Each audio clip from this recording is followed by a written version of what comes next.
Good afternoon, everyone. We are going to give ourselves 1 minute or so before we start in with our public feedback session for the next chief of police. So we appreciate your patience, but if you could just wait 1 or so more minutes so that other folks can join. Thank you.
Well, I'm going to start our session. So first off, welcome everyone. Good afternoon.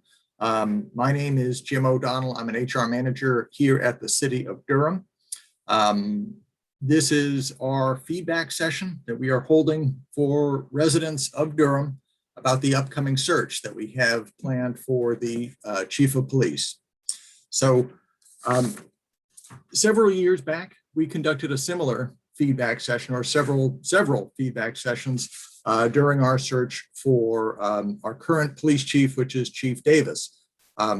Chief Davis has done a great job here in Durham, and she is moving on, and we will have some big shoes to fill. So I said that we had done some similar sessions in the past, but in the past we had physical public meetings where everybody was in the same room at the same time. And of course, our situation has since changed quite a bit. And for safety reasons and due to COVID, we are conducting this session, and we conducted one yesterday in a virtual format. So before I introduce our search firm that will be facilitating this discussion, I wanted to make everyone aware that there are several ways that they can provide feedback. We have a website. That website provides a survey that everyone can fill out. We have those surveys both available in English and in Spanish. And they are both going to be, or that both surveys are on the city's chief of police website. There is a specific page. We will be putting that link in the chat feature of this Zoom call so that you can have easy access to it. Those surveys will remain open until June the 15th. And again, the specific website link is going to be put in the chat. There is also a phone number that we have that allows you to provide a voicemail. So if you are interested in using that, you can provide your feedback in that voicemail, and that will be collected. All the information will be collected and will be sent to the executive search firm, Developmental Associates. That telephone number is also going to be put in the chat. The phone number is 919-560-4273. Again, that telephone number, one more time, 919-560-4273. I strongly recommend that if you are interested in providing feedback and maybe don't want to participate in this particular part, that you provide your feedback in either the surveys or on the voicemail system that we have set up. Your feedback, unfortunately, during this meeting is going to be limited. This session will be open for 1 hour and 30 minutes. So chances are that there will be some people who maybe want to provide their feedback but may not be able to get in. So again, I strongly encourage everybody to use the alternative methods of giving your feedback.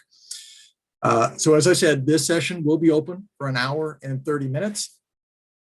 In order to give as many residents as possible the opportunity to speak, we will be limiting our everyone's time on the mic for 2 minutes. So please provide your input as succinctly as possible. Please know that if any inappropriate or offensive language is used, that participant will be blocked. When someone is speaking, I will let you know, I will call out your name, and we will unmute your line, and you will have to unmute yourself. So when you are discussing and giving your feedback in, I will let you know when you have 10 seconds left of your 2 minutes so that you can complete any final thoughts. Again, to speak and provide your feedback to the search firm, please put your name in the chat feature. Make sure that your name that is in the chat is the same name that you have on your screen. Sometimes they are different. So again, be aware of that. The chat feature is the icon at the bottom of your screen. That looks a little bit like a speech bubble. Let me see. Once we have your name, I will call your name and you will need to unmute yourself so that you can be heard by all. And with that, I'd like to sort of open it up now and introduce our facilitators and our panelists from Developmental Associates. We have 2 folks here, and of course, the owner and main facilitator, Dr. Stephen Strauss, will be joining us shortly. When he comes on, I will sort of introduce him and have him speak and give a little bit more information about Developmental Associates and the process in general. But we have 2 folks from Developmental Associates that are here. I will pass off right now over to them and have them introduce themselves. If they could, let us know a little bit about where they come from. They're both former police chiefs and are now both working with Developmental Associates on this incredibly important search. So I will start with Chief Pat Bazemore. Good afternoon. My name is Pat Bazemore. I'm with Developmental Associates. I have worked with the company for the past 6 years. Prior to that, I spent 29 years with the Cary Police Department and spent my last 8 years as the police chief. And I'm very happy to be working with you all to help find the next police chief for the city of Durham. And Captain Putt. Hello. Chief Putt, sorry. Yes, sir. Former chief with the Charlotte Mecklenburg Police Department. I was there for almost 29 years, last 5 years as chief of police. Now a consultant with Developmental Associates. Looking forward to hearing your questions, your responses, and your expectations as we move forward in the process for the new chief. I think Dr. Strauss is going to explain how everything works for the process moving forward from the perspective of Developmental Associates when he logs on. And I would expect him to log on shortly. I know that we also, on the website that is posted in the chat feature, there is a page that provides a calendar, which is an anticipated dates for which we are completing each phase of the process. So I know that is something that has come up previously, which is how long is this search going to take, and when will that new chief of police be in Durham and working. And so indeed, there is a calendar that is on the website. We do have our first speaker who has joined us. And so the first name is Jackie W. Jackie, if you could please, if you can unmute yourself and you can speak when you're ready.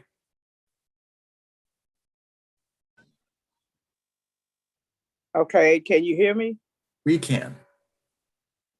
You can hear me now? We can. Thank you, Jackie. Oh, okay. How are y'all doing today? We are good. How are you? I'm fine. And former Chief Bazemore, I remember when you were the chief over in Cary. I remember you well.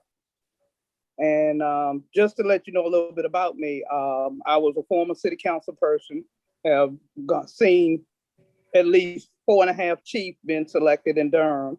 I was on the school board too. So I have a lot of expertise in how this works, and I know how it works. And I know that the chief is ultimately hired by the manager, but the city council has a lot of influence on who they want.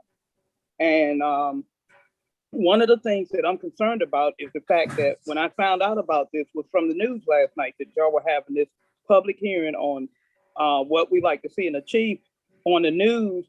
And that information hadn't been shared with the masses of people in Durham that are experiencing the most crime. We have a spike in crime, and there are a lot of people that probably would like to communicate with this in this form, but don't have the means. They are older people that don't have Zoom accessibility, and if they do, they don't really know how to use it.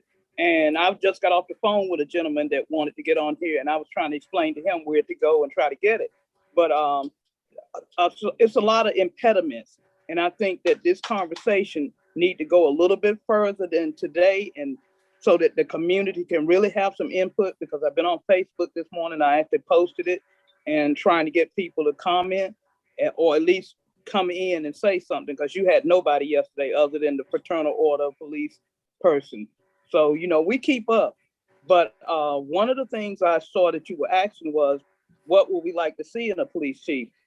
I'm just going to be honest with you. The same thing that we saw in the chief that's outgoing. There's nothing any different that I'm hearing in the community. And I've been a community activist in the community of Durham for at least 40 or more years. I'm 62 years old. So I've been out here a long time. And I represented one of the areas of Durham, Northeast Central Durham, that had the most problems back when I was on council. And we understood about community policing. And we knew we had police officers then, some have retired since then, that were vested in the community. They had a relationship with the community. They understood the young people. They understood it. Basically everybody, and a lot of them were from Durham. So, when they brought Chief Davis in, we thought we had hit the jackpot. Well, we still think we hit the jackpot. We just feel like that the lack of support, and I'm just being completely honest, the lack of support as it relates to the powers to be, which is the city council, is one of the main reasons that our chief now is no longer our chief, will be leaving us, because we sat through 2019 budget hearing and the city council fought her on just trying to hire 6 people to replace some people that's probably retired. They probably gone to better jobs. They probably are leaving because of illness, all types of things. We know why people leave jobs or retire from jobs. And just that alone was a struggle. And then from that point on, everything that she's proposed that we have in Durham, it's been a struggle with her and the city council, even though she's formally hired by the city manager. She has been struggling. She struggled. So at this point, it's going to be interesting to see how you're going to bring somebody in that wants to come in and have to deal with that type of behavior from the city council that they literally have to be accountable to. So that's one of the things. And like I said, I don't see anything that she did or didn't do that she didn't do well. That when searching for a new police chief, make sure that they have some of the same qualities that she had. She had great community relationships. She was personable.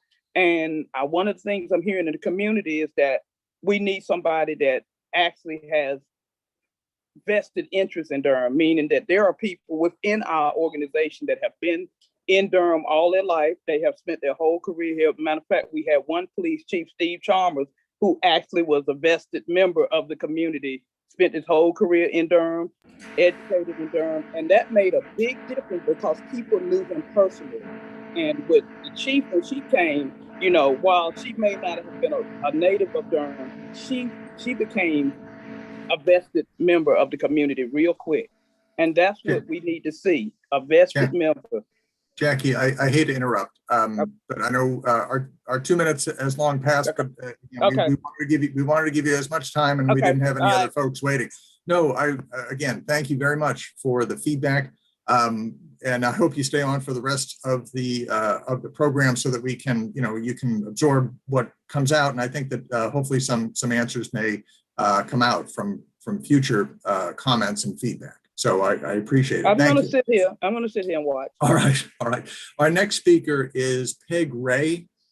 Peg, if you can, on your screen, you're going to have to unmute yourself. You're going to be put onto the panel, and then you can unmute yourself. Please go ahead.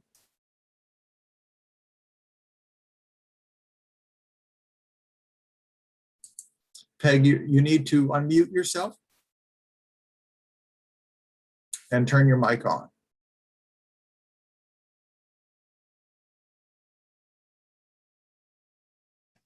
Okay, am I on now? You are. Thank you very much. Okay, good. I just have a short message. I've been really concerned and interested in the police situation. I have a grandson who has a really good friend as an officer, and he shared many of the concerns they have. And I think one of the important things, as the former speaker said, was to be supportive of the community, but also to be a supportive and active person in supporting the police. I did want to share that I am concerned that you have defund still in front of the police department when you're trying to get somebody to come in. It seems a negative message to me for them to think, oh, they want to not support us. You know, so I think it's really important to have somebody that supports their men and supports the community. And I do think it's important to get that defund. Well, you could just erase the DE and then you'll have fund to the police. That would be a positive thing to do. And I think it's kind of sad that there were a lot of requests that the former chief had that were not approved. And I think that the council, as the former speaker said, the major things that the chief asked for to make the police enabled to do their job need to be supportive of what they ask for, like the tasers. I mean, if you have a taser and it's going to help settle somebody that's out of control, then you'll have less chance of using a gun. I mean, I don't understand why the council hasn't been more supportive of the police and the officers. So I need to have a chief that's a real advocate for the community and for the police officers so they can do the job and protect the community. So that's basically what I wanted to share. Peg, any other last thoughts? We only have about 10 seconds left. No, not really. I'm just thankful you're opening this up for people to share their concerns, and we'll just be hopeful we get the best. Thank you. Thank you very much for joining us. For those of you who may have joined after we initially came online, I want to let everybody know that in order for you to speak, we are going to need you to put your name into the chat feature, and we will call on you. We will need you to then, once we call on you, we will need you to then go and unmute yourself so that you can speak, and then we will have you provide your feedback. We are trying to, depending on how many folks we have that attend and wish to speak, we will limit you if indeed it goes longer than 2 minutes, but we will allow you to sort of wrap things up if you need to. So I want to see, we do have one more person that has put their name in. Malcolm, if we could have you unmute yourself, we're going to put you on and you can unmute yourself and give your feedback. Welcome, Malcolm. This is Malcolm Carroll, and I just have a few comments. I don't think who we hire as the police chief is nearly as important as who we elect as our city council. Regardless of who the police chief is, if the city council does not support them, as the prior lady has said, and the one prior to her, defund the police and fund the police station is not a recruiting. It's not, that doesn't help recruit somebody. Durham has 18.6 police officers per 10,000. Raleigh has 54 per 10,000. Durham's violent crime is twice the national average. It's about 1.66 times more than North Carolina. What we need to do is have a city council that is going to support the police. When they ask for resources, we need them. Defund the police is not the answer. We're not hiring police officers now because we couldn't get approval from the city council, and look what's happening to the murder rate. It's up about 89% this year. That's about all I have to say. Voters, come out and vote. Vote for the city council members. Vote for people that's going to protect your neighborhood, not somebody that's going to do some ideological BS. Malcolm, thank you very much for your feedback. I know there Thank you. Yeah, pleasure to have you. I know there have been a couple of comments that have been put in the chat feature, and I just wanted to raise those with our associates here from Developmental Associates. One of which was they would like to see a chief who has experience and a commitment to implementing Operation Ceasefire. I'm not as familiar, being in the Human Resources Department, I'm not as familiar with what Operation Ceasefire might be. Have either of you have any insight as to what that initiative is? Yes. Hi, Kurt Putney here. Yes, I do have some surface level knowledge of the program. It is to be proactive. It's a community, grassroots community program that you hire basically people who go out and proactively engage the community, try to resolve disputes before they, in an opportunity, in an attempt to prevent violent crime from being in a community. So it's just some proactive members who are credible in a community, who go out proactively and engage in people who might have had some conflict, trying to de-escalate that so it doesn't escalate into violence. Research has shown in areas that it's been implemented in the country that it does have an impact because the people engaging in that work have credibility and have some training to help them de-escalate situations that would otherwise become violent.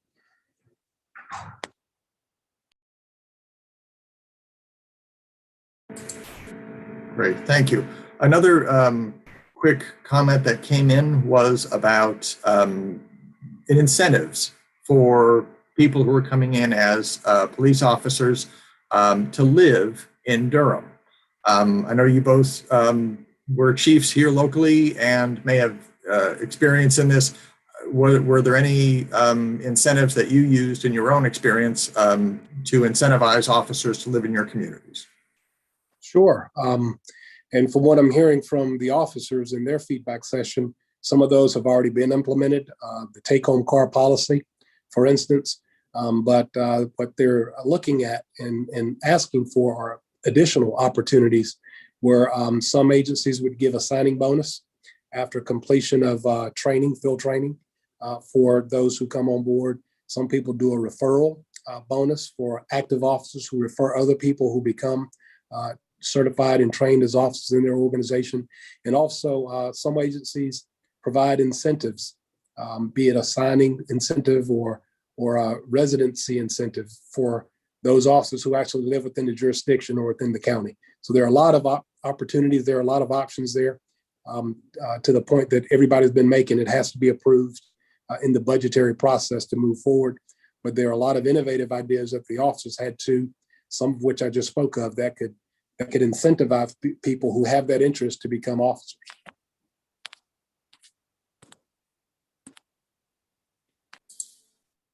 And Pat, what were your experiences in trying to get commitment from officers to live in your community? Well, in Cary, it's much like Durham. The cost of housing in the city is extremely high. So it really, the incentive is for them to live in the city is to pay them the salaries that will allow them the opportunity to live in the city. We also had a program that would assist them in down payments for their homes. And I can tell you that not many officers not many people took opportunity to invest in that. But it was a program that was offered to try to bring officers in. But again, without the pay, they're not going to be able to afford the housing costs in communities around the Research Triangle Park. Thank you. I do want to emphasize, and I know it was just put back up in the chat feature, that if you are interested in speaking, please put your name into the chat feature. We will then call on you, and you will need to, once we call on you, you will need to unmute yourself so that you can have the opportunity to speak and be heard. If indeed anybody is interested in providing feedback, now is the time. Please put your name into the chat feature if you wish to speak.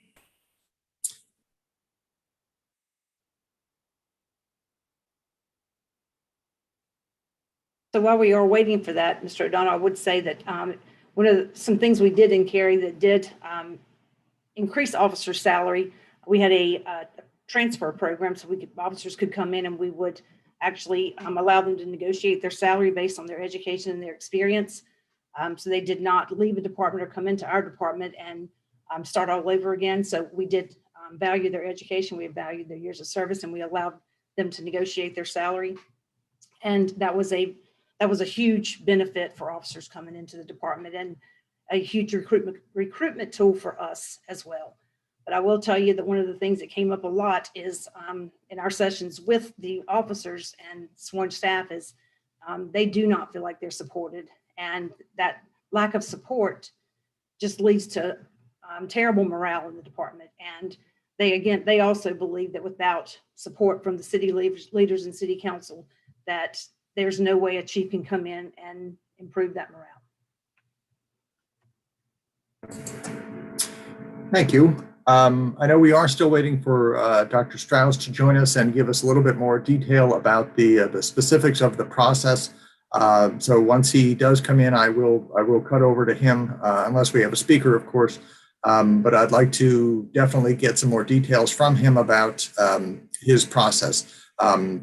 The one thing I did want to bring up, and I know this came up yesterday in our session yesterday, was something that was, I guess, inadvertently sort of not specifically mentioned in our survey that we have on the city's website, is gun violence in Durham. And so I know that this is an important thing to everybody. I think that gun violence may have been, as I said, wrapped up in another one of the comments in our survey under violent crime or what have you, but it wasn't specifically mentioned.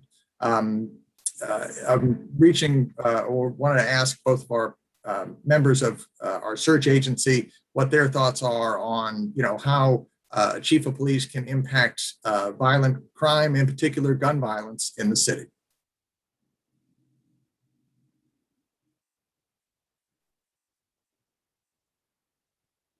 Go ahead, Chief, if you will. I'm copying comments. Sorry. Sorry, Jim, could you repeat that last? Sure. It was mainly about how, or the role that a police chief would have in curbing violent crime, and in particular gun violence in the city of Durham. Sure. Just like anywhere else, they have to set the expectation and clearly articulate what that work looks like, because the concerns that we keep hearing during this process and others is they want a delicate balance between enforcement and empathy.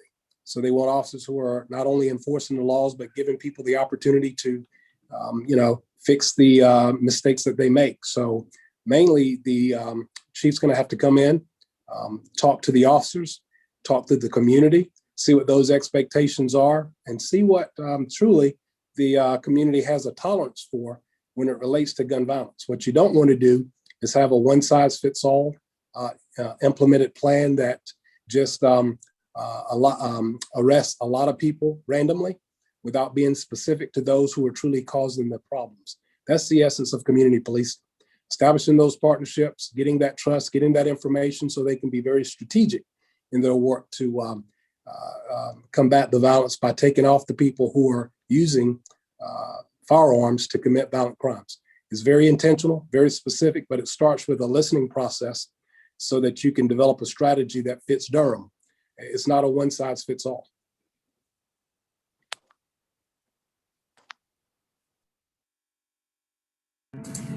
Any other feedback, Pat? No? No. Okay. All right. There was a few other comments that I wanted to bring up that were put in the chat.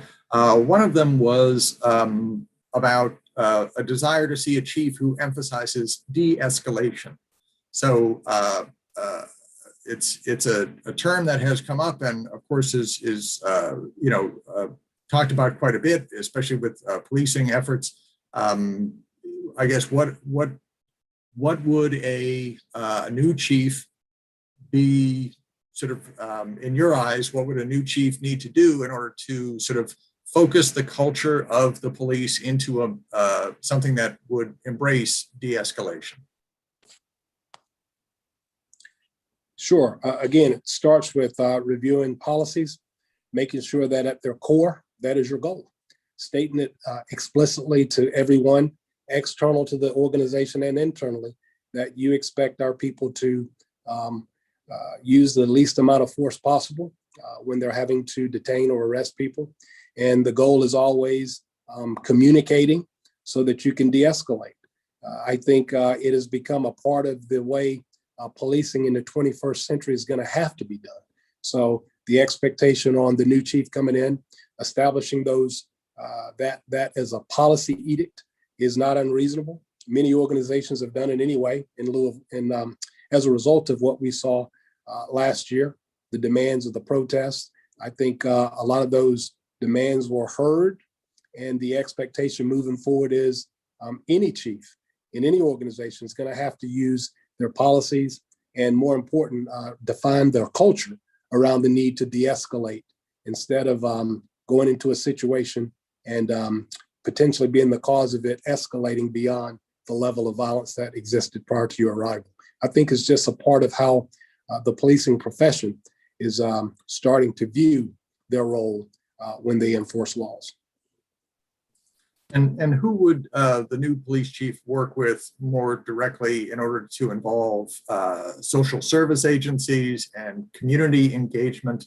I know that was another comment that came up that, that is integral, I think, in order to, for the community involvement and community policing, but also to, make sure that we have the right people at the table for these de-escalation initiatives. Sure. That's not going to change, Jim, regardless of what the topic is. I think the request of everybody who's spoken so far, they want a chief who's going to come in and listen and then respond specific to the needs of Durham. And when you talk about de-escalation, again, as I said, it's really about the concept of being able to communicate and to calm down a situation, to be an active listener, and to listen with your heart. It's an empathetic approach to policing that is trying to resolve an issue without having to utilize force in the first place. So it's more philosophical but tactical. You drive that by policy. You set those expectations, and you get training officers who model the behavior that you're looking for. Who they might engage are going to be everybody that you listed, from the conversations with officers up and down the ranks to community members, having an advisory council of external members of the organization who can give you the feedback and give you expectations and give you priorities that they want to see, one of which would obviously be the officer's ability to de-escalate situations instead of doing the reverse. Pat? One of the most important things, I think, is teaching our officers through training how to de-escalate situations. And there are several different types of training out there for that. I can tell you, with the lack of resources that were cut many years ago for dealing with the mental health consumers, the police end up dealing a lot with people that are in a mental health crisis. And the crisis intervention team training is another training that can be used to help officers work with and de-escalate situations with people that are in a mental health crisis. But the lack of resources does make it makes it absolutely necessary for the officers to be able to gain those skills and be able to use them effectively when they are in a situation where someone is in a crisis and not necessarily committing a crime, but they're in a crisis situation that may lead them to assault someone or become combative. And it's essential that we learn ways to deal with that as opposed to engaging them physically. Thank you. Another quick comment that came in was about better communication, better working relationship between, say, the chief and the members of council, the mayor, or elected officials. You've both been in this position. You know that it can be a challenge, and working with multiple different people on that may have different varying opinions. I guess, what would we look for in the next police chief? What skills, what competencies should we look for in the next police chief to better work or to work effectively with members of council and elected officials? I think I will most. tell you. Go Go ahead, ahead, Pat. Chief. No, go ahead. I think it all starts with communication. What we keep hearing from everybody that we get feedback from is people want somebody who's a good listener, somebody who is inclusive, and also who acts upon that information. I think the essence of community policing is the partnerships, building that trust and legitimacy by listening. And you listen to a breadth of people who can give you those expectations. Go ahead, Pat. I also think that you have to be willing to change your mind. So if you're going to be in a relationship with anyone, developing that relationship means listening to both sides, and also trusting the professionals, the experts, to do the job. And if the research is brought before the council and the city leaders for things that are absolutely necessary in order to make Durham safe, then the chief will have to have those communication skills, those negotiation skills, the ability to listen, also the compassion for the job and for getting the officers the tools they need to be able to do the job. I was extremely fortunate in my 8 years as police chief. I had a council that was incredibly supportive, and it definitely made my job easier, and it makes a huge difference to have supportive council. Great, thank you. I know a few things have come up in the chat and also from our previous session about sort of implementing structural change, sort of culture change or structural change within the police department. Again, there are morale issues, there are some other issues, as well as, you know, focusing on community policing and some other issues that may require a culture shift, a shift of thought within the police department. Again, you know, thinking about that, we are going to need to find a new police chief who has these skills. What skills would lend themselves to trying to implement big structural change within the department? Again, Jim, starts with communication and ultimately credibility. You're going to look for people who have a track record of doing just that. The benefit for Durham and Durham PD, the way I see it, is you have a chief in Chief Davis who's outgoing, who's laid the foundation there. There's some opportunities to build upon it, but it's always a two-way street. I mean, the chief of police does not set the budget. They make budgetary requests that have to be approved by the elected. So it has to be a partnership. We have to establish that trust with the elected leadership and through the town manager to make sure everybody's on the same page and they prioritize giving priority to the needs of the police officers who are doing the work. So you look for people who've proven themselves in those areas of culture change, who've made those changes in organizations where they are currently or they have been in the past. And you look for people who match that skill set. And also looking for someone who doesn't rely on the way we've always done things. You need someone that's innovative, that's willing to take calculated risk, and also willing to get the community input. Because again, I say that we think we know what the community wants, but unless we get out there and ask them what they want, what we are giving them may be completely different than what they feel like they need or want in order to make their community safer. So the community engagement, the willingness to involve your outside city leaders, your community members, and other people in city government to look at what kinds of changes need to be put in place and then get that feedback from everyone. Great, thank you. I know there was a comment that came in about utilizing data gathering. So just my own experience in trying to find and working with folks on employment and HR related recruitment issues, the world is just that much more data heavy. Every job has a certain level of looking at data, interpreting data, gathering data. And police is no different. If anything, it's probably on the cutting edge of some of these things. What skill sets would you look for in a police chief who, is forward thinking and looking at the data, being able to interpret the data? Again, it's not an easy skill set to find, but I guess how have you seen that change the police force over the last few years, and what makes a good police chief when it comes to adapting those new methods? I will say that having the data-driven approaches to dealing with crime and crime in your community is this, you have to have the data in order to make good decisions about where you're going to place your resources, because resources are limited. And one way to do that also is to have that crime information constantly updating, so it's current information and it's also accessible to the officers, not something they have to wait for to come on shift. So someone that understands the technology that is needed in order for the officers, the ones that are out there, boots on the ground, for them to get that information so they can apply their resources and their preventive policing in the appropriate places. And Chief Putnam. Yeah, the only thing I'll add is that's been a transformation over the last decade in particular, if not more, where you're having to be data driven.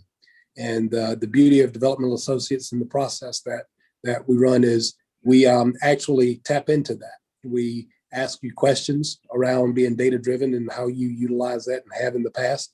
And then we create situations in the process, be it an interview or at the assessment skills evaluation portion. So that is critical. And it's a skill that we look to measure and be as objective as possible so that we know whoever's selected has that skill set, because it's absolutely necessary to have it to lead a police organization nowadays. Okay, I'm gonna, I know we're waiting for Dr. Strauss to come on board and to give us an update or an overview, if you will, about exactly how they run one of these searches. But I know Chief Putney just sort of mentioned a little bit, so I wanted to flesh that out a little bit while we wait for Dr. Strauss to join us. The process that we have worked with, and again, we've worked with the developmental associates on several different positions throughout executive leadership here at the city of Durham. They do a very exhaustive, and this is part of this, they do an exhaustive process to find out what core competencies are needed for that job. And right now, as I said, this is part of it where they engage with the community. They engage with key stakeholders throughout the city, not only residents, but also managers within the city, executive leaders within the city management, and the department itself, to try and gather as much feedback as they can. All that data comes together and is synthesized by developmental associates who create a job posting, and they create exercises or assessment center that they use when reviewing and screening for the final candidates. So as they post a position, it gets posted out to various different national websites that are specific.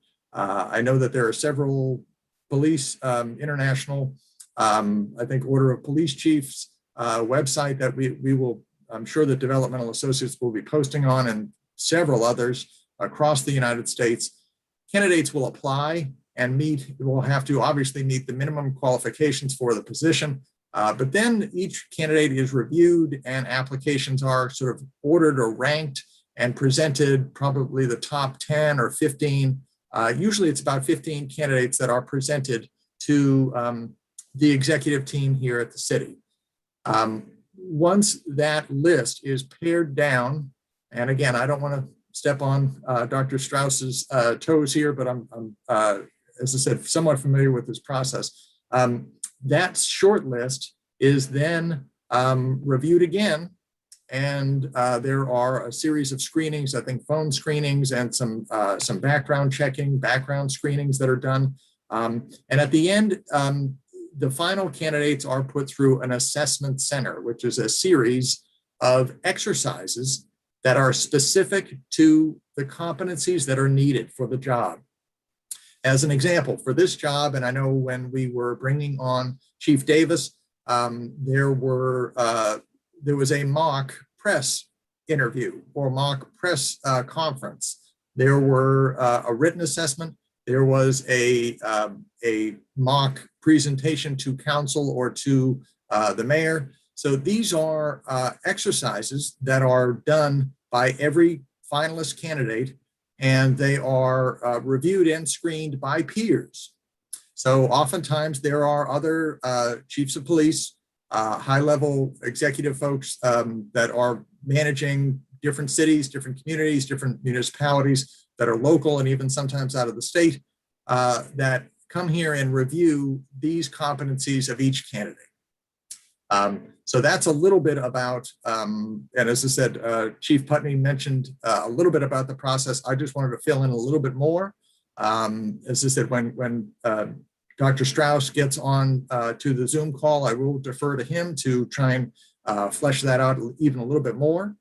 But in the meantime, while we wait for him, I do, again, want to say again, if indeed you are interested in providing feedback, please put your name in the chat feature of this call, and we can then call on you. Once we call your name, you will be allowed to talk and provide your feedback. We will have to ask you to unmute yourself when we do that. There was another comment that came in. I want to read this one out. Chief Davis provided Durham residents with all the qualities that we needed in police leadership.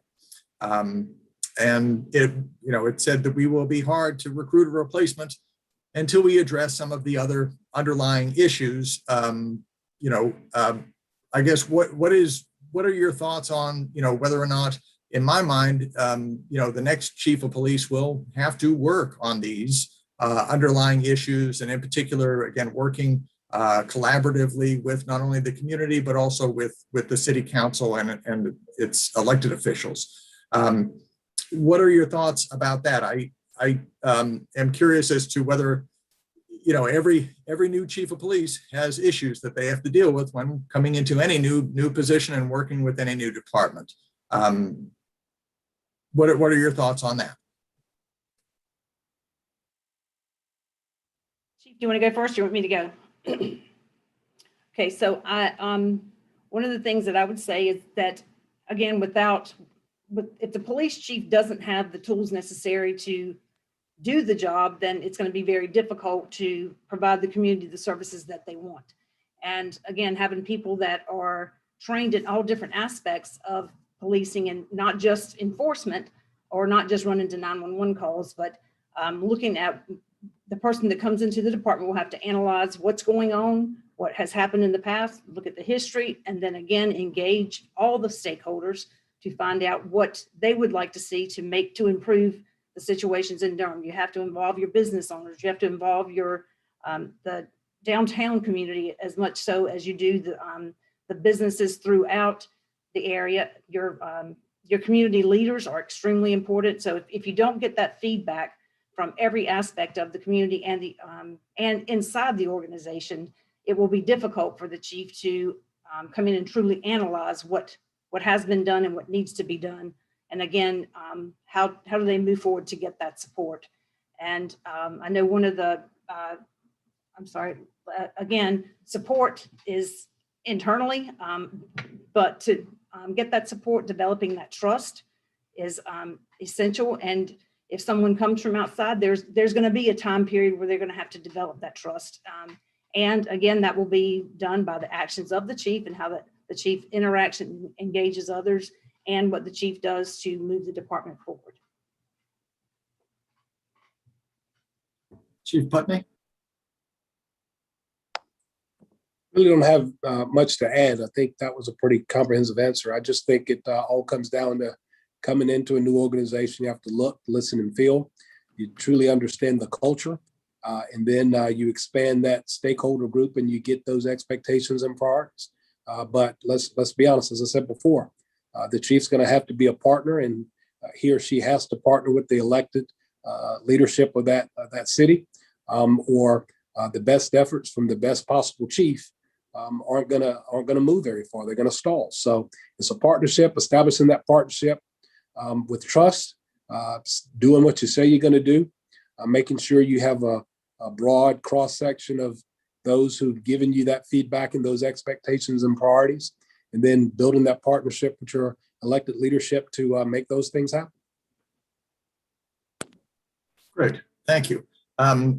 There was a question that came in about into the chat about the performance histories of the candidates that are in the final stage of review and selection for these processes. And I just wanted to, again, give a little bit of more detail. There is an extensive background check and social media checks and press clippings check and what have you. So I know that the question was essentially, how do we make sure that we're not potentially hiring a police chief that may have a record of abusing authority or questionable activities within the department.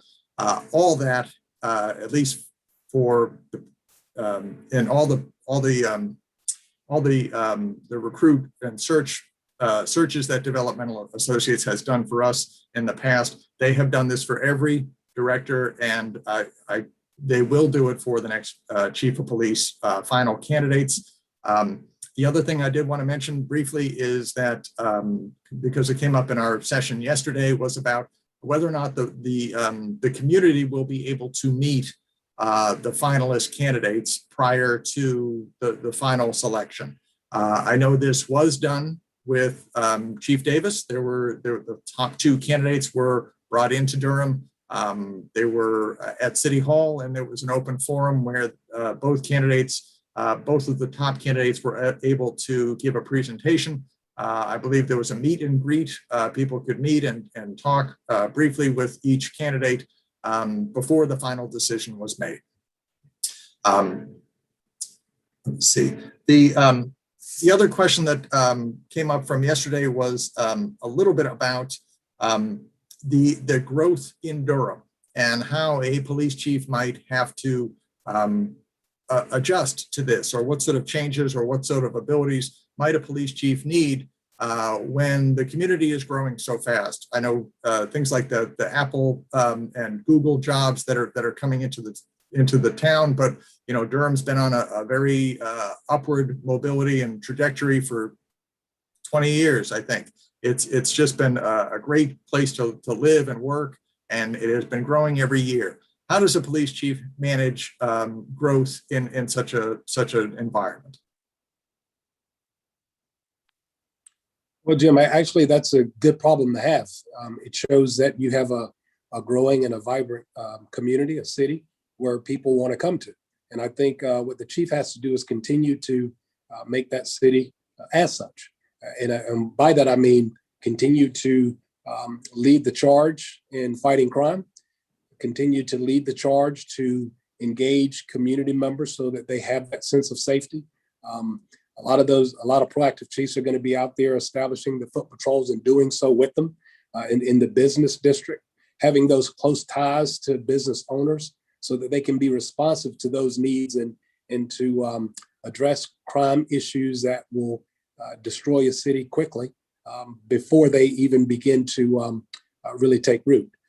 As you know, across the entire country, crime has been rising over the last couple of years, and you got to have an innovative chief who comes in with a plan and a strategy and a proven track record of fighting crime while engaging the community, because it can't be one or the other. It has to be both. Pat? I would just add that one of the things that, again, Durham is a beautiful city, and you have many, many opportunities for people. The downtown, it's incredible how much it has grown. But people want to live in a community where they feel safe, and focusing on that feeling of safety. Again, if they are safe, if they don't feel safe, then that impacts where they live, work, play, and where they want their children to go to school. So that is extremely important. And sometimes when you're only using your resources to address the crime that's already occurring, it makes people that are not having crimes going on around them feel like they're not being involved. They're not, what matters to them doesn't matter to the police. So again, engaging all areas of the community and not just the places that are having the most issues. And police are not the only resource. There's so many other resources that the city of Durham has, that the community has, such as you have your Parks and Recreation Department that can help with things in the community, especially with the youth. You have your faith-based communities. You have YMCA, Boys and Girls Club. There are so many other organizations out there that want to and do work with the police to help address issues that are going on in your organization. So building those partnerships with not just police resources, but other resources that are out there that can help to keep Durham safe.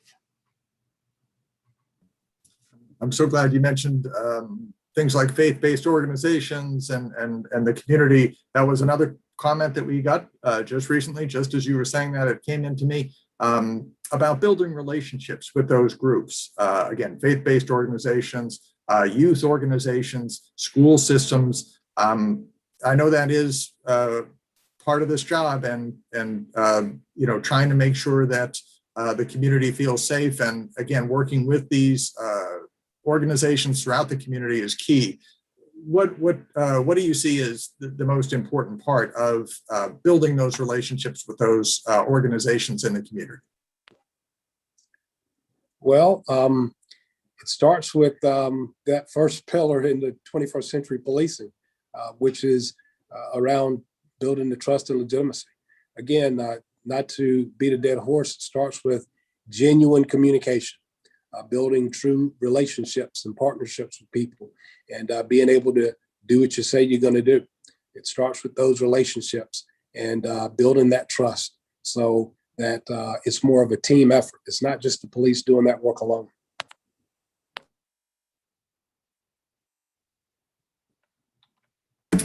Anything to I was going to just add that, again, the trust and legitimacy is not just internal, it's in the community. And when if our officers do something that is not acceptable, we need to deal with that, and we need to make sure that people internally and externally know that what the expectations are for the officers in the department, what the expectations are for them in the community, and that they hold people accountable to those expectations.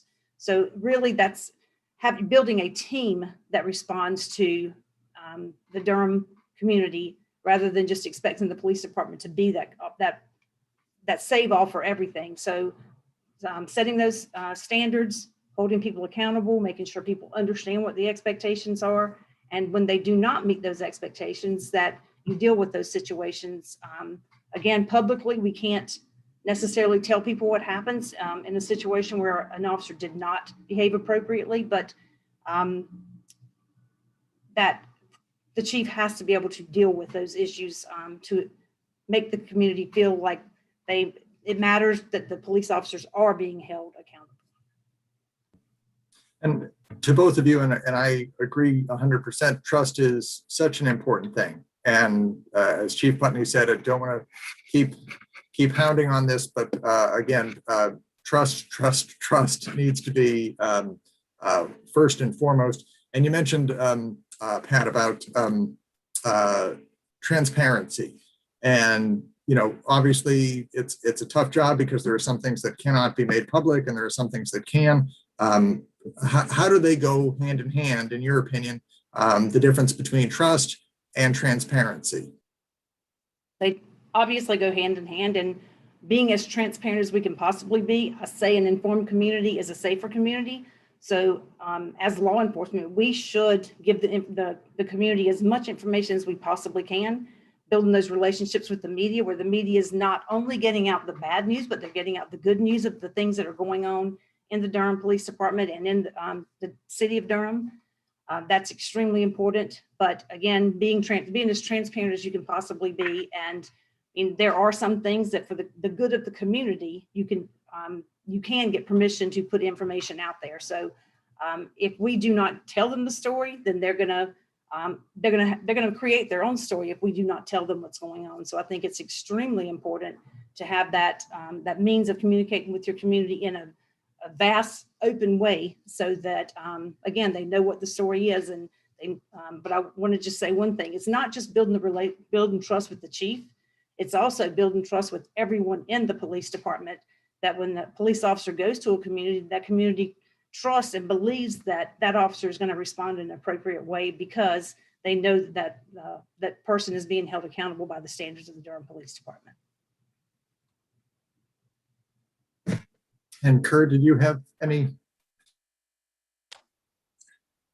Not much to add. I mean, really, I think trust is because you're establishing the foundations of a relationship or partnership based on open and honest dialogue, communication. The officers, the chief will, take a beating sometimes in a controversial issue because there's a confidentiality that comes along with the investigation. You can't expose witnesses that you're getting information from. There are a lot of reasons that you can't get the whole story immediately. And I don't know that some of these cop shows do us a service by resolving everything within an hour. But the expectation is that when I tell you something is based on fact, it's based on evidence, and there should be updates, timely updates when more information comes in available that I can share with you. But there has to be a mutual trust where you're going to trust me to get it right. I'd rather be right than fast. And the chief's going to have to set expectations too, building that trust, but also letting people know that I'm going to be open and honest with you. I can't be as transparent as you want because there's some confidential pieces of information that I just can't share because it might prejudice a jury or hinder my ability to fully investigate a case. But telling those specific facts that should be public knowledge is an expectation that is not unreasonable. But to Pat's point, it comes with trust. That's your foundation. And if I'm going to be honest with you, people know it goes both ways. So when there is a time that you can share everything, I expect you to do so as timely as possible. So trust and legitimacy, I think, you said transparency, they all build upon each other. They're all interconnected.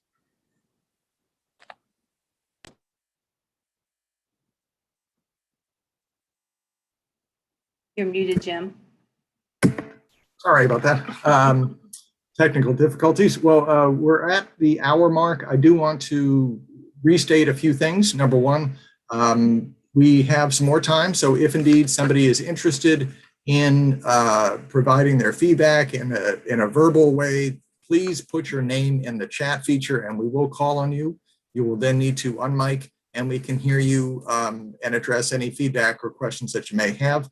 The second thing that I do want to say, and again, reemphasize to everybody, we have a survey where you can provide your feedback. That is on the City of Durham's website. And the link to that page is going to be also put in the chat. We have a voicemail where you can call and leave whatever information or feedback you want. That phone number is 919-560-4273. We have had these two feedback sessions. I know they have been, or we have been promoting them through our social media pages and also on local news, I believe. They have been advertised out there. So I want to make sure that anybody on that is interested in providing this feedback and wants to take the mic, again, if you're interested, please put your name in the chat and we will call on you. One of the comments that did come in was to give a little bit more information about the assessment centers and their process. So the assessment centers, and again, I am an employee of the City of Durham, not with Developmental Associates, but again, I have been, not only have I been working with Developmental Associates on various different searches that they've done for the city, but also I've been a member of some of their assessments. So I've been a facilitator or somebody who views and provides feedback on their candidates. So the information that I was talking about earlier, as far as the sorting and selecting of candidates, is fairly similar to almost to lots of different jobs, the way that they're posted and screened for currently, which is a job posting goes out on various social media pages, websites throughout that are very industry specific, and candidates apply directly to the Developmental Associates organization, who conduct a series of screenings. It could be a screening just based on their application. It could be a phone screen. Oftentimes they will do all of the above, a review of the application and their qualifications, a phone screen that is very detailed. I know for these positions, the information and the questions that are asked are very detailed. Only at that point do they sort of get to a short list of candidates, at which point the city manager and some other executives here at the City of Durham would review those top list, maybe 10, 15 candidates typically, at which point it is shortened down to a secondary list. At that point, social media checks are done, brief background checks are done.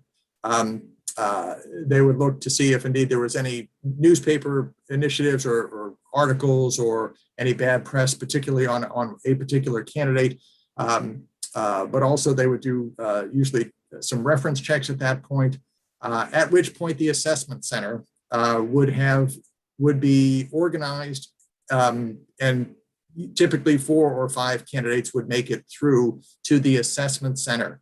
These are independent or individualized practice sessions, or exercises is probably the better word, that each candidate must go through, and they are judged by a small panel, 2 or 3 peers that provide a scoring or a ranking for those candidates as they perform each one of these exercises. An exercise, as an example, would be a mock press briefing or press interview, or a mock council meeting. It might be a staff meeting. How would the new chief work with their staff, their senior leadership within the police department, when an urgent accident, an urgent issue, an urgent emergency were to come up? So these are some of the sort of exercises that each one of the candidates would go through. They are, again, graded and screened by peers, and all that information is blinded.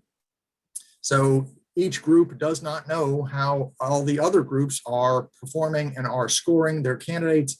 All that information is then sealed, and I know given straight to the good folks at Developmental Associates, who then review it all and would present a final scoring and recommendation to the executive team and the city manager here at the City of Durham. So hopefully that gives a little bit more detail about what our process is and what the process at Developmental Associates is. But I wanted to, again, give that information. Were there any other bits of information about the process itself, Chief Bazemore or Chief Putney, that you had wanted to add? I would like to say that just a little bit of a little bit of correction with what you put out. We do not present just the top candidates to the city leaders. We we'll go through all of the applications, and we will break them down into those who meet the minimum qualifications, those who do not meet the qualifications at all, and then those who meet preferred qualifications.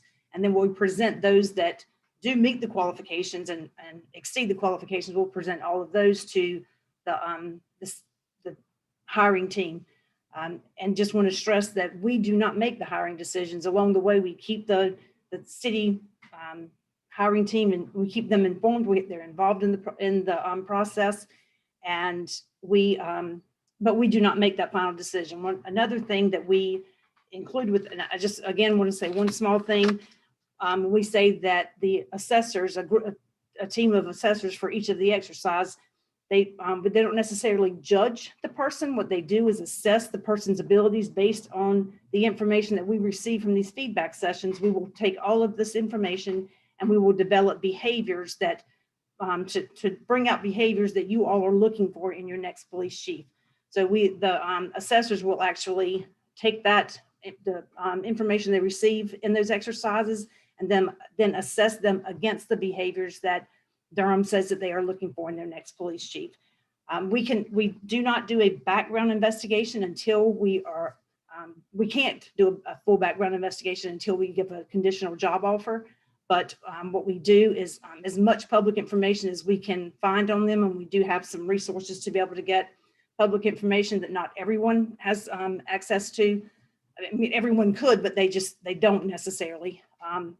So it is extremely important that we look for all that information as we're moving forward in the process. We do not want to we don't want to present a candidate to Durham that does have issues that could make them not successful in the process. So we do all of that before. The other thing that we do during that process, once we narrow it down with the hiring team to those 15 candidates for the telephone interview, we also administer the emotional intelligence instrument, the inventory, which is extremely important, so that the emotional intelligence has proven to be much more important in leadership than the knowledge, skills, and abilities of law enforcement, because those people skills, those soft skills are extremely important in order to be successful. It measures things like your ability to be adaptable, to be flexible, to empathize with others, to understand yourself, and to understand how others are reacting to things that you do. So really it really does involve the emotions and how emotionally intelligent a person is. We probably all have sat in a room where you say something or someone says something and everybody in the room is like, oh my God, what did he just say? Or what did she just say? And they have no clue that they said something inappropriate. So making sure that they're self-aware and that they're aware of how they impact other people is extremely important. So we will take the emotional intelligence instrument and the results from that, and then combine that with the results of the assessment center exercises. And we will use that again to present that information to the city leaders hiring team to make sure that they understand that this is what their emotional intelligence says, this is what their performance said, and see how they interweave with each other, a very important part of the process.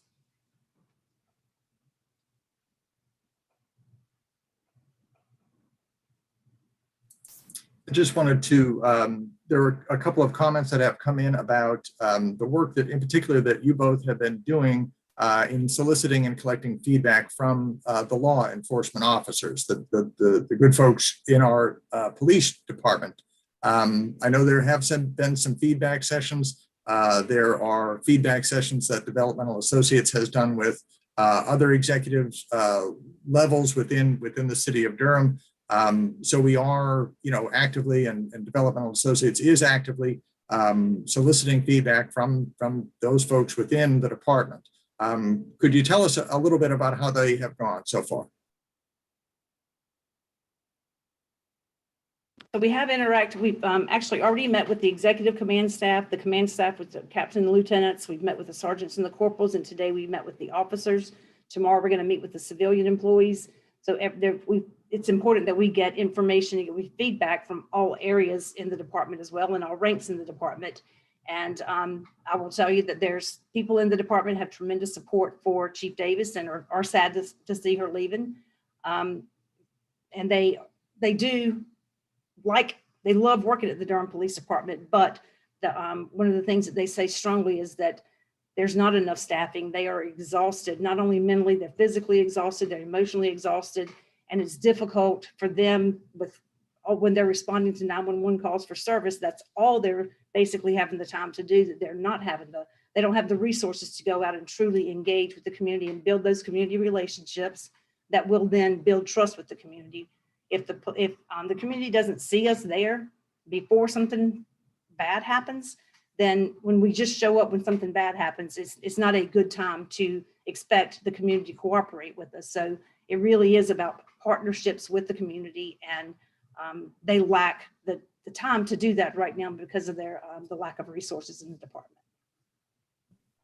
And Chief Putney, what were your thoughts or perceptions of how the feedback sessions went with the the police department staff? I tell you what has been most interesting is their priorities, what they want in their next chief align very, very well with what we're hearing from all of the parties. They want somebody who can come in and listen and strategize and move forward on a lot of the foundation that Chief Davis has laid for the organization. They want to make sure they're getting good people and good people only. So they'd rather be short than have people sacrifice the integrity of Durham PD. But they are consistently vocalizing that they're tired. There's a lot of work that's been done over the last year plus, and it's having an impact. We talked a lot about, or heard a lot about, officer wellness and the need for a work-life balance. We heard a lot about being called in on your time off, so it makes for a long week. But mostly what we heard were just conversations around the enthusiasm that they have for the profession that's a calling to them.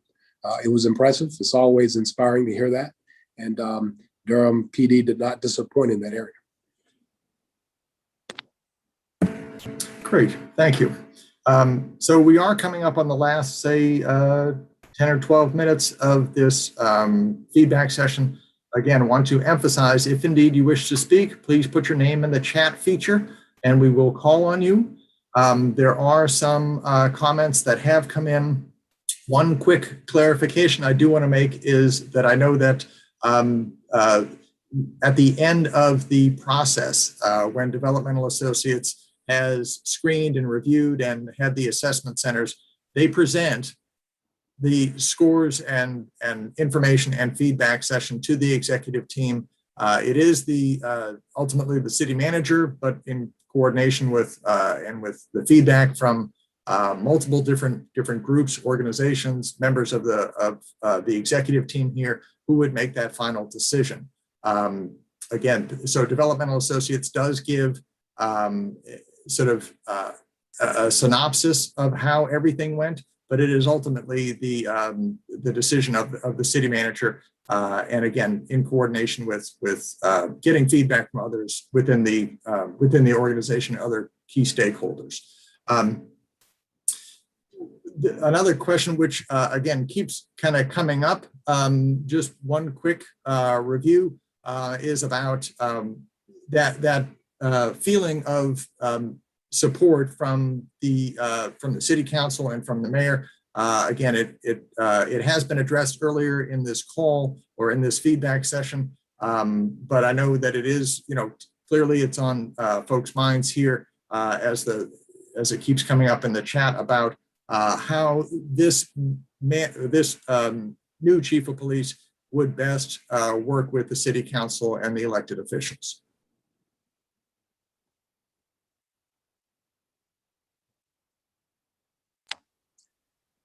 Yes, again, simply without working together as partners, as a team, again, whatever chief you may get can struggle. Without having the support of the priorities needed for the community and the police department, it makes that job even more difficult. So establishing that relationship, working as a team, elected officials, obviously the city manager's office, the executives in the police department, all the way down to the officers who are doing the work and the civilians who support them in doing so. Everybody needs to feel supported, but they also need to feel that they're rallying around the same priorities that makes Durham safe and makes that continue to make that area the place that people want to come live, raise families, recreate. And to do so, there's got to be some cohesiveness. There's got to be us overcoming some of the politics and get to where we're providing for a community that needs us most in a time that's critically essential. And it's got to be a team concept. It can't be just dumping on the police and expecting them to do all things that others won't. You got to work as a team.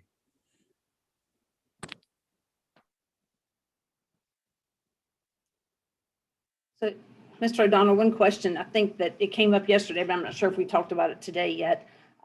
Will the community have an opportunity to have interaction with the final candidates in the process? And the answer is yes. So I know that in the previous chief search, we did have an open forum. It was right at City Hall where the top 2 candidates came in and were able to present a little bit about themselves, introduce themselves, and there was a meet and greet session. I know that we are planning on doing something very similar. I don't know exactly, especially with the pandemic and all, it always sort of seems to depend on what's going on, but I know that that is absolutely something that we would like to do. The other thing that did come up in the chat, and I want to address this very, very quickly, is that in addition to developmental associates being involved in these feedback sessions that we're conducting, that we conducted yesterday and today, and the surveys that we have, they are going to be sent all the feedback that we get from the surveys. They're going to be sent all the feedback that we get on our voicemail system that we've set up here at City Hall. But they have also been meeting with not only the members of the police department themselves and conducting feedback sessions, but also with members of the council, members, the city manager, the deputy city managers, other, I would call them key stakeholders, people who are, say, within the offices throughout the area, such as the sheriff's office, the fire department, 911. So there are lots of different people who within Durham who have some input, and we Developmental Associates has been working with them to collect that feedback from the folks who hopefully know exactly the best qualities in any police chief. So there has been a lot of feedback and a lot of collection at this stage in the process by Developmental Associates. If there aren't any more comments or feedback, I know our time is just about up, and I want to give it one last shot. If there's anybody that wishes to provide feedback, you can, of course, put your name in the chat and we can call on you quickly.